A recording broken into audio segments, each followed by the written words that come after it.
তো কেমন আছো বন্ধুরা, welcome back to my new blog. তো আগের ভিডিওতে তো দেখেছো আমাদের সঙ্গে কী হয়েছিল। বেরিয়েছিলাম রাস্তার মধ্যে তেল শেষ হয়ে গেছিলো, সবটাই তোমাদের বলেছি। তারপর আবার আমরা বেরিয়ে পড়েছি, আবার তেলটা নিয়ে এসে ভরলাম, সেটাও দেখলে তোমাদের সবটাই দেখালাম। তারপরে পাম্পে আবার তেলটা ভরে নিলাম বেশি করে, এবার যেন ভাই রাস্তায় আর না শেষ হয়, আর কোনো প্রবলেম নেই। তো আমরা বেরিয়ে পড়লাম। আবার একটু যেতে গিয়েই সামনে দেখি যে ভাই মেলা হচ্ছে, তো সামনে দেখালাম, তোমাদেরও দেখে নাও মেলা হচ্ছে। তো ভাবলাম দাঁড়াবো, কিন্তু না দাঁড়াবো না, লেট হয়ে যাচ্ছে ভাই, কী করবো, যত তাড়াতাড়ি যাবো তত ভালো, রাগ করে চলে না যায় ভাই। তার জন্য আমরা শর্টকাট নিয়ে এলাম ভাই, এদিকে শর্টকাট রাস্তাটা, শর্টকাট বলতে ভাই শর্টকাট, কিন্তু যেতে টাইম লেগে গেল বেশি, অনেক খারাপ ছিল। তারপর একটু আগিয়ে দেখি ভাই জঙ্গলের দিকে রাস্তা, অনেক জঙ্গল, শুধু জঙ্গলই জঙ্গল।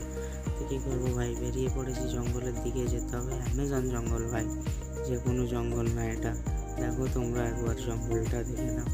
তো সামনে আবার ঘাট আছে, আমাদেরকে ঘাট পার হতে হবে। তো দাঁড়িয়ে পড়লাম এখানেই, ঘাট পার হওয়ার জন্য টাকা দিয়ে দিলাম, 50 টাকা দিলাম, ফেরত দিল 30 টাকা। তো মোটামুটি আমাদের মানে বাইকটাকে নিয়ে 4 জন হচ্ছি, 4 জনের লাগলো 20 টাকা। তো ফাইনালি আমরা তো নৌকায় চেপে পড়েছি আমরা। দেখো ভাই ভিউজটা অনেক সুন্দর। তো এখানে থাকতে থাকতে আমার ফ্রেন্ড বলছে হ্যান্ডেল কখন মারবে। ভাই হ্যান্ডেল এটা ওটা হ্যান্ডেল না, তোমরা খারাপ ভেবো না, ওটা নৌকার জেনারেটারের হ্যান্ডেল মারার কথা বলেছে। তো ভাই চলে এসছে, হ্যান্ডেলও মেরে দিয়েছে, নৌকার হ্যান্ডেল ভাই। তো আমরা নৌকা ছেড়েও দিল, আর ওই সাইড দিয়ে একটা নৌকা চলে আসছে। তো আমার ফ্রেন্ডরা বলছে শুধু এটা ওটাই দেখাবি না, আমাদেরকেও ক্যামেরাতে নিবি ভাই, ভাইরাল হবো আমরাও ভাইরাল। তো ভাই ভাইরাল তো হতে তো পারবো না, কিছু করার নেই, তোমরা যদি সাপোর্ট করো তো নিশ্চয়ই হবো। তো আমার ফ্রেন্ড দেখো একদম হিরোর মতো চলে এসছে, বলছে হিরো লাগছে আমাকে, হিরো না হ্যাঁ ভাই, তো দেখে বাংলাদেশের হিরো লাগছে একদম। বাংলাদেশের হিরো বলতে কোন হিরোর কথা বলছি বলো তো তোমরা, হিরো আলমের কথা বলছি। তো আমরা আবার নেমে পড়লাম, আমার ফ্রেন্ড ভাবছিলাম যে বাইকটা তুলতে পারবে না, রাস্তাটা অনেক উঁচু, তাও তুলে নিয়েছে। তো আমরা আবার বেরিয়ে পড়বো স্কোয়ার ফিল্ডের দিকে। তো স্কোয়ার ফিল্ডে যাওয়ার জন্য হেলমেট লাগিয়ে দিচ্ছে ভাই, সামনে ভোট, যদি পুলিশে ধরে তো ভোটের পর ছাড়া তো গাড়ি দেবে না, তার জন্য হেলমেটটা পরে নিলাম। কোনোদিন হেলমেট নিয়ে বের হই না আমরা ভাই, কে ধরবে আমাদের রাস্তায়, পুলিশের দাঁড় করানোর আগে আমরা অন্য রাস্তা দিয়ে লুকিয়ে পালিয়ে যাবো ভাই, তার জন্য বললাম।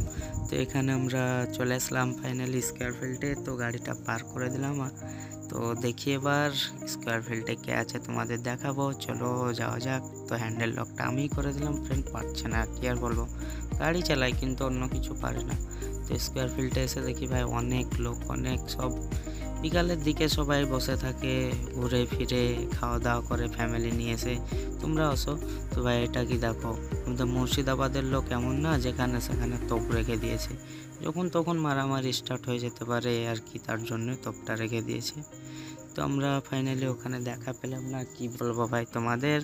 তো আমার ফ্রেন্ডরা বলছে এবার কি করবি, তো হেঁটে হেঁটে আমরা চলে গেলাম প্রাঙ্গণ মার্কেটের দিকে। তো ভাই সব দিকেই প্রবলেম, মার্কেটে এসে দেখি একটা মার্কেটের দোকানও খোলা নেই ভাই, কি করব ভাবতে ভাবতে একদম পুরো শ্মশান হয়ে আছে ভাই, পুরো অন্ধকার মার্কেটের ভিতর। তাই একটু ঘুরে নিলাম মার্কেটের ভিতরে। তো মার্কেটের ভিতর থেকে বেরিয়ে আবার চলে গেলাম, যে কী করবো ভাই, চলে এসেছি তখন কিছু তো নিতে হবে। তো ভাবলাম ওটা প্যান্ট জামা কিছু নিয়ে নিই, তার জন্য জামা প্যান্ট নেওয়ার জন্য চলে এসেছি একটা দোকানে। আমার ফ্রেন্ড দেখছে জামা প্যান্ট, আমিও দেখে নিলাম। তো ভাই আমি কিছু নিইনি, আমার ফ্রেন্ড নেওয়ার জন্য দেখছে, যার জন্য এসেছিলাম সেটাই তো হলো না, তার জন্য মনটা অনেকটা খারাপ হয়ে গেছে ভাই, মনটা খারাপ, তার জন্য আমি কিছু নিলাম না, আমার ফ্রেন্ড নিল, তার জন্য দেখছে, আমিও দেখলাম ফ্রেন্ড আসতে, হ্যাঁ বললাম ভালো নিয়ে নেয়। তো নিয়ে নিল আমার ফ্রেন্ড, এটা আলাদা এটা আলাদা। তো ওখানে জামা নেওয়ার পর আবার চলে আসলাম আমার বোনের মেয়ের জন্য একটা টুপি নেবো বলে। তো অনেক কিউট কিউট লাগছিল টুপিগুলো, তো এখান থেকে নিলাম না, দাদা একটা বের করে দিল, অনেক সুন্দর টুপি আমার বোনের মেয়ের জন্য নিয়ে নিলাম ভাই। বেশি দিনও হয়নি আমার বোনের মেয়ের এজ। তো টুপিটা নিয়ে আমার বাবুকে পরিয়ে দিয়েছি, দেখো বাবুকেও বেবির মতো লাগছে। তো ভাই কি করবো, আজকে তো হলো না কিছু, দেখাও তো হলো না, তো পরের ভিডিওতে নিশ্চয়ই হবে। তো আজকের মতো এখান থেকেই দেখাচ্ছে আবার পরের ভিডিওতে, বাই বাই।